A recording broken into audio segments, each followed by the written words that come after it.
I turned an old 5-panel door into a beautiful headboard that bolts right on to a standard metal frame. The whole thing took about 3 hours and used existing scrap wood and completely changed the look of the bedroom.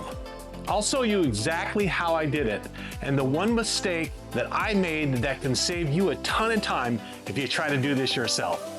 All you really need is a solid 5-panel door, a couple of 4x4 boards for the posts, a 1x4 for the top cap, some crown molding, some paint, and a handful of lag bolts. My two goals were simple: make it strong enough to mount to a metal frame and give it a finished furniture grade look. I started by reusing old boards the previous owner left in the yard. They were waterlogged, so I ran them through a planer to clean them up. Here's mistake number one though. I planed the entire 8-foot board before even measuring the bed, and halfway through it, it started raining.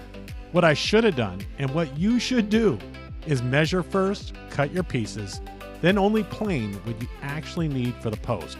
Way easier. To give the top a finished look, I attached a 1x4 across the top edge of the door, then wrapped it with 2 3/8 inch crown molding.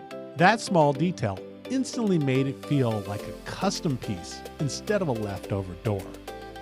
I left the old doorknob hole just the way it was. It adds a little personality and keeps that vintage vibe. Next, I flipped the door face down, squared up the posts, pre-drilled, and used 1/4 inch by 3.5 inch lag bolts to fasten them to the back of the door. The front stays perfectly clean. No screw heads, just a solid, seamless face. For paint, I brushed the panels first, then rolled the flats for a smooth surface. Since it was a bit cold out, I set it out in the sun to dry a little faster. To mount the headboard, I lined it up with the metal frame and drove 1/4 inch by 1.5 inch lag bolts through the frame into each post. No washers needed. The frame flange acts like one. 2 bolts per leg and it's rock solid. That's it, an old 5-panel door converted into this beautiful headboard that you can do at home yourself. It only took about 3 hours, used existing scrap wood, and completely changed the bedroom look. If you found this helpful, please like and subscribe, and we'll see you on the next build.